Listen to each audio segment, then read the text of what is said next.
With draft season underway, which means it's also mock draft season, the NFL Combine has come and gone, so I'm going to give you a post-Combine NFL mock draft, 1 round only just to start things out.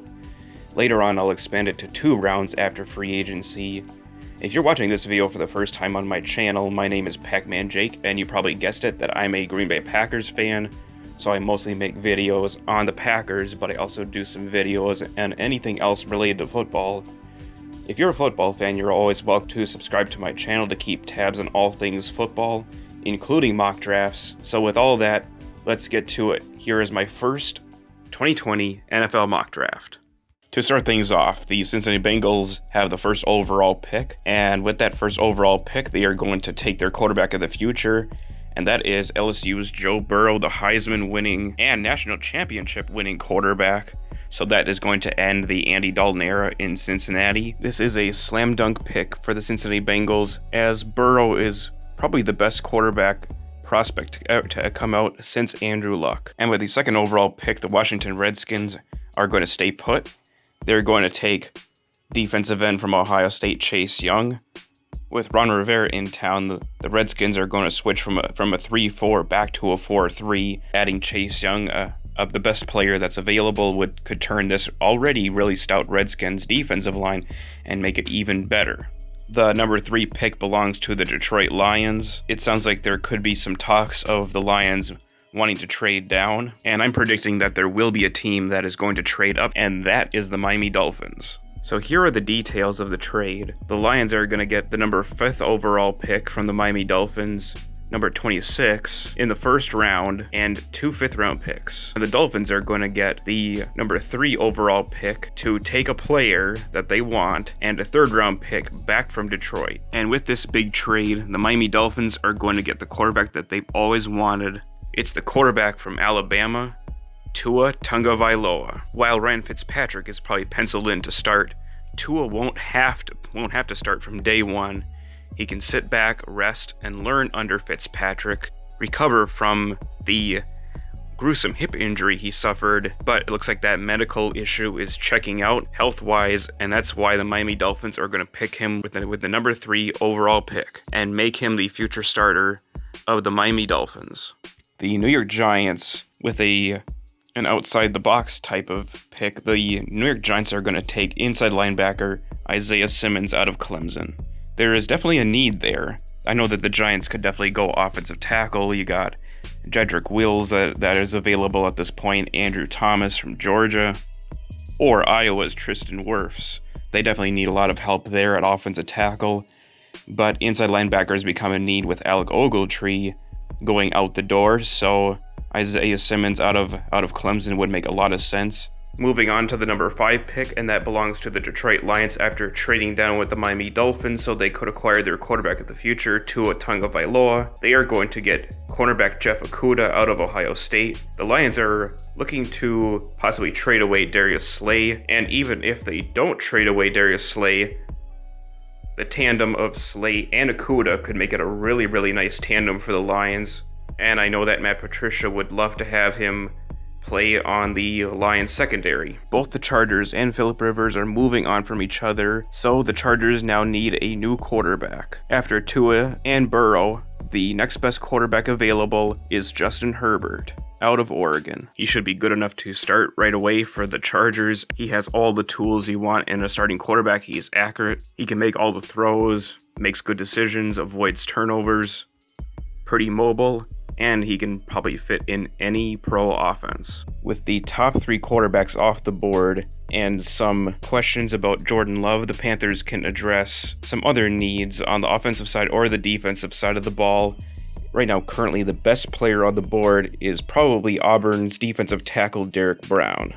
And he also happens to fill a need, so with the 7th overall pick, the Panthers take Derek Brown out of Auburn, and he will transition from Auburn's 4-3 defense as a defensive tackle and switch over as a 3-4 defensive end. The Arizona Cardinals can go several different ways with this pick. They have a small need at wide receiver, so Jerry Jeudy could make a little bit of sense here with this pick, but with all the offensive tackles available and a glaring need for pass protection for their quarterback Kyler Murray, they can definitely have the pick. They can have the pickings of either Mekhi Becton, Jedrick Wills, Tristan Wirfs, or Andrew Thomas. This is a little bit more of a tougher one for me to pick, but I'm going to go with Georgia's Andrew Thomas for the Arizona Cardinals, and they can get a really good starting left tackle. Jacksonville can fill some holes at number 9, particularly on the defense, where the top needs you have are at linebacker, cornerback, and interior defensive line at defensive tackle. But Isaiah Simmons is gone, and the next best corner would probably be a little bit of a reach here. I think Mike Mayock and the guys are going to call up, and they're going to trade up. And they will trade up with the Jacksonville Jaguars. Looking at more details of the trade, the Raiders are going to get the number 9th pick, which is 1,350 points, and the number 12 pick is 1,200 points. So the Raiders are going to get a 5th round pick, 165th overall, and a 6th round pick, 206th overall, whereas Jacksonville will get a 3rd round pick from the Oakland Raiders, the 81st overall pick. And when you look at the points, they are all pretty even. So now the Las Vegas Raiders, the newly moved Raiders coming from Oakland, are going to go big, and they are going to pick wide receiver out from Alabama, Jerry Jeudy, who is clearly the top receiver in this draft. Coming up at number 10, the Cleveland Browns have a huge devoid of talent at offensive tackle, particularly at the left side. Greg Robinson was a huge failure for them. He is gone, and he may never play football ever again due to recent issues with the law. And with the offensive tackle talent available at number 10, they can't pass up on a prospect. Jedrick Wills, Mekhi Becton, and Tristan Wirfs. I think they will go with Mekhi Becton out of Louisville, who blew up the combine with a crazy 40 time.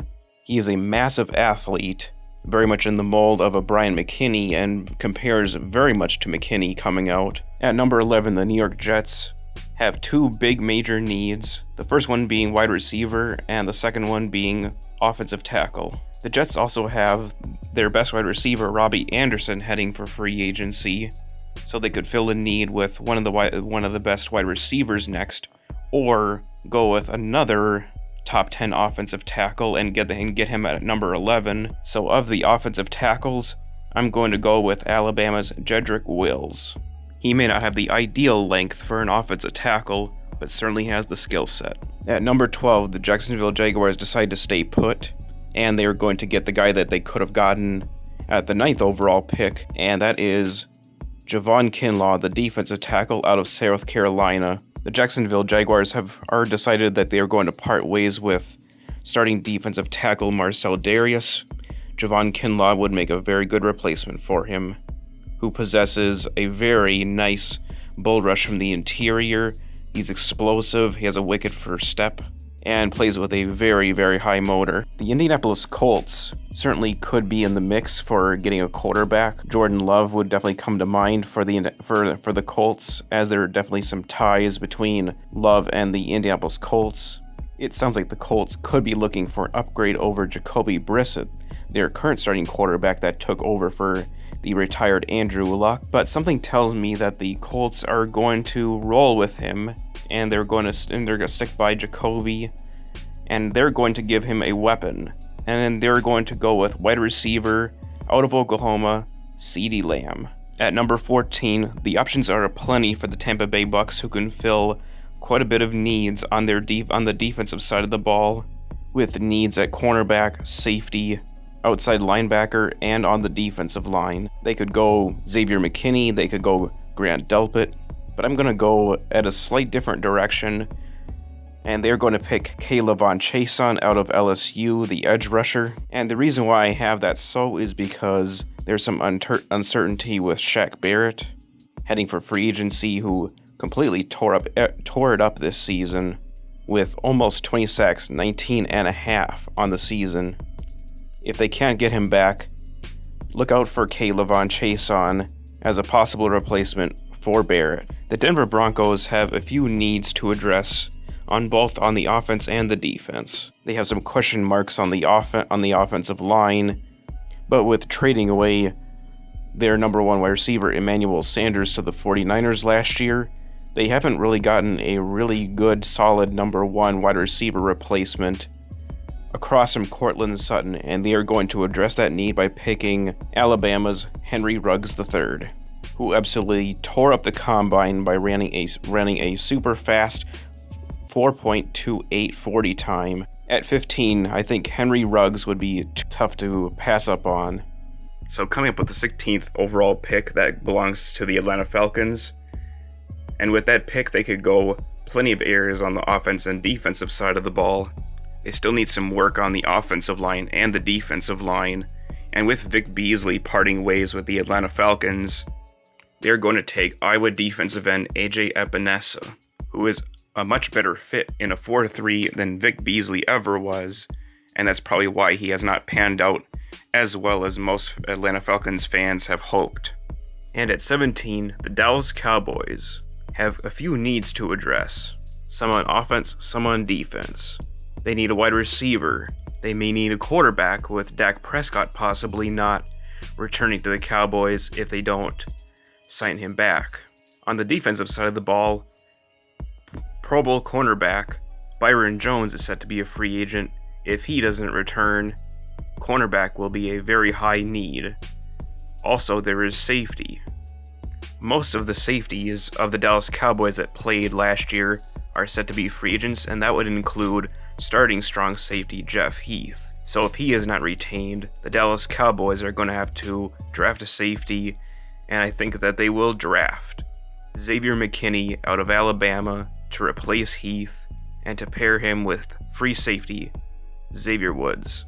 And with the second pick for the Miami Dolphins in the first round, they are going to get a steal here, and they are going to get Iowa's offensive tackle Tristan Wirfs. So now you got your quarterback, and then you add a blindside protector for your quarterback. Wirfs is definitely a top 10 prospect and could definitely be chosen in the top 10, but in the NFL draft there are always some surprises where some prospects drop. Another team that has a first round pick, and that is the Oakland Raiders. They traded up from 12 to 9 to acquire Jerry Jeudy, but this time they go on the defensive side of the ball, and they're going to draft inside linebacker from Oklahoma, Kenneth Murray. The Raiders have a whole bunch of needs on defense, linebacker being one of them, the other being everywhere in the secondary, corner, safety. There just needs to be a ton of help on the defense. Adding Kenneth Murray here at 19th overall would be a steal for the Raiders. And at pick number 20, this time they are down low enough to pick a corner, and that corner that's available is Florida's CJ Henderson.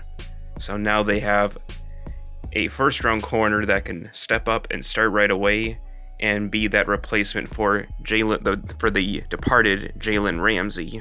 Pick number 21 can go probably two different ways for the Philadelphia Eagles.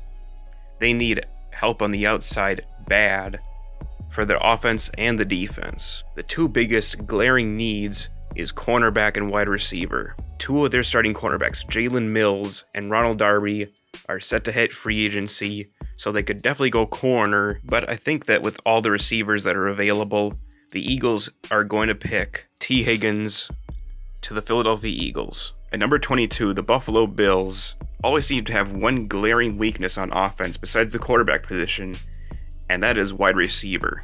They always seem to be missing that true number one wide receiver. Maybe things will turn as they take TCU's Jalen Reagor, who is a blazing fast receiver that can go the distance whenever he touches the ball. This is where it gets a little bit interesting with the New England Patriots at number 23.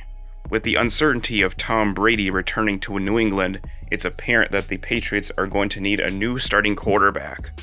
And I have definitely thought about giving them a quarterback here at this spot, but there are certainly some talks about trades, and Andy Dalton has definitely been in the discussion for New England to go and make a trade for if TB12 doesn't return to New England. So instead I'm going to give them a really, really good defensive player, and that is linebacker from LSU, Patrick Queen. It just so happens that New England has a few linebackers that are set to hit free agency, so if they decide to part ways with them, one of them being Kyle Van Noy, Patrick Queen would be an immediate starter and would be a good replacement for Van Noy. it looks like New Orleans and Drew Brees have come to an agreement. They are not going to part ways, and Drew will be back in a Saints uniform for another year. And this is another team that could draft a quarterback and look to the future for the heir apparent. On the board, you have some other names such as Jake Fromm from Georgia, and Washington's Jacob Eason could wind up going in the first round. If not, you possibly look at Utah State's Jordan Love. I would think that they would probably go with Jordan Love as a developmental prospect, but I think I'm going to go elsewhere. Michael Thomas has been the only wide receiver that was consistent for Drew Brees. I think they're going to possibly look at the wide receiving group, and it is very strong, and they're going to pick LSU's Justin Jefferson, who is very similar in skill set that of Michael Thomas. As for the Minnesota Vikings, the same old problem seems to be a glaring weakness on their team, and that is offensive line. They could look at possibly USC's Austin Jackson at offensive tackle, and then you have 2 first-round guards, Solomon Kindley and Oregon Ducks' Shane Lemieux. I think they should probably go inside and address guard, and they're going to go with Shane Lemieux out of Oregon to be able to help shore up the interior of the offensive line. The Lions acquired this pick from the prior trade with the Miami Dolphins. With plenty of needs on both sides of the ball, they could definitely go for offense, and they could possibly get a running back here, as Kerryon Johnson hasn't been able to stay healthy for them. So a running back like DeAndre Swift or Jonathan Taylor would make some sense here. Linebacker continues to be an issue, but the top 3 inside linebackers that are projected to be first rounders are already off the board. So it would make a whole lot of sense to maybe address more of a secondary need, but you can never have too many pass rushers. So that's why I'm going to have them take Yetur Gross-Matos, the defensive end out of Penn State. You can pair him across some Trey Flowers, and you could have a nice starting duo in Detroit. And at the 27th overall pick, the Seattle Seahawks are on the clock. But the question is, are they going to pick here? Seattle has a tendency to trade out of the first round or trade down here. I'm going to stick with that trend. They are going to trade out, and they are going to move out of the first round, and a team is going to move up. And that team moving up at the 27th overall pick is the Carolina Panthers.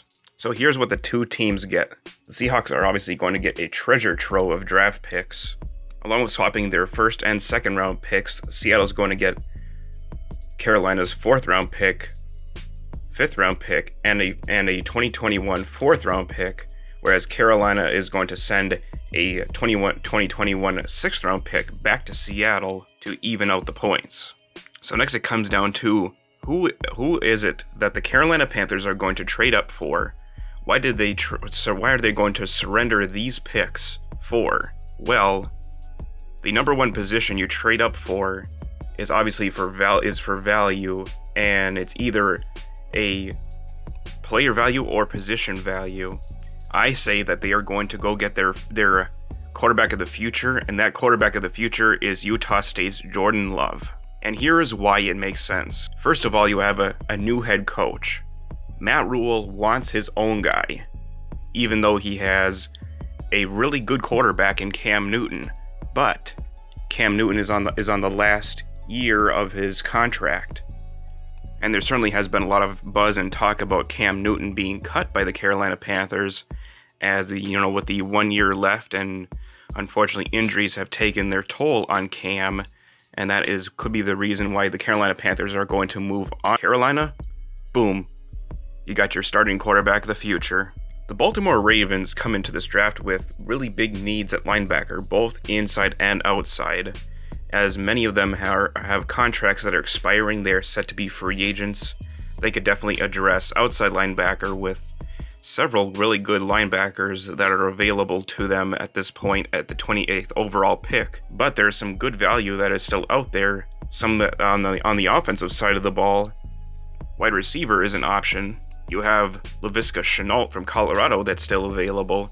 But I'm going to go outside the box And I'm going to go for a running back, and that running back is Wisconsin's Jonathan Taylor, who blew up the combine and ran a super fast 4.39 time, and he did pretty well in the other drills as well. So this Jonathan Taylor would be a nice complementary back to the big bruising back Mark Ingram, where you have Jonathan Taylor, who was more of the lightning quick twitch type of running back that Mark Ingram is not, and Justice Hill, the current backup to Ingram, is a little bit raw. He needs a little bit more development and would probably make a better number 3 as opposed to Mark Ingram's number 2 backup. And with the 29th overall pick, there are needs aplenty for the Tennessee Titans right now. They have core players that are set to hit free agency, with the two most important ones being their quarterback Ryan Tannehill and running back Derrick Henry, who was an absolute monster from the get-go. It would be devastating for them to lose Henry, and with the Baltimore Ravens taking a running back before them, Jonathan Taylor is out of the question, so they could look at DeAndre Swift out of Georgia. Those would be good options for Tennessee, but they also have another really big hole, and that is at right tackle. Jack Conklin is set to be a free agent, and definitely plenty of teams are going to be interested in his services. So with that, I'm going to have them take USC's Austin Jackson, who can be a plug-and-play right tackle for them, and you can be able to keep whichever quarterback is going to be available. It sounds like there's a really large possibility of Ryan Tannehill returning to Tennessee. And now finally, Packer fans, those of you who are my Packer fans who are watching, the Packers at number 30 have a few options here. There's a possibility of moving down into the second round to acquire an inside linebacker, as the first round linebackers are now off the board, or you can stay put and you can take a free-falling wide receiver, and that free-falling wide receiver is Colorado's Laviska Shenault. And here's why the Packers should take a flyer on Viska. I know that he tested poorly at the combine especially in terms of the 40 time, but bear with me here. Viska was dealing with a little bit of an injury and will be undergoing a procedure. And let's face it, you guys, outside of Devontae Adams, there just isn't much there, and I believe that Shenault could be the guy to be able to fill in the number 2 wide receiver spot for the Packers. Now on to the Super Bowl losing 49ers at the 31st overall pick. This is going to be a very, very good one. Good spot for John Lynch. He tends to kind of go for best players available. That has certainly happened in the past, and the best player that is available right now is LSU safety Grant Delpit. And here is why they could take Delpit if he's still available at 31. Free safety Jimmy Ward is set to be a free agent, and if he doesn't return, there's a replacement for you. So the 49ers can't go wrong with shoring up their defensive backfield even more by adding LSU's Grant Delpit. And with the 32nd overall pick, the Super Bowl champion Kansas City Chiefs have a few needs. They'll definitely have a little bit to work with as far as on the defensive side of the ball. You have needs at linebacker, you have some needs at corner, things need to be shored up here and there for them.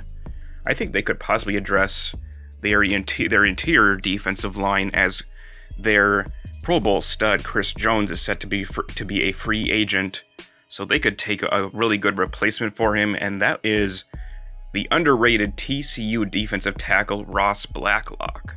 Even if they bring back Jones, the tandem of Jones and Blacklock could be a very good interior presence on the Kansas City Chiefs defensive line. That's going to wrap up my first 2020 NFL mock draft. I should come out with an updated mock after the free agency period. There will be a lot of team-altering moves that could impact on how each team goes about their decisions on the NFL draft. Comment below your thoughts on this mock draft and give it a thumbs up. And I'll catch you guys later.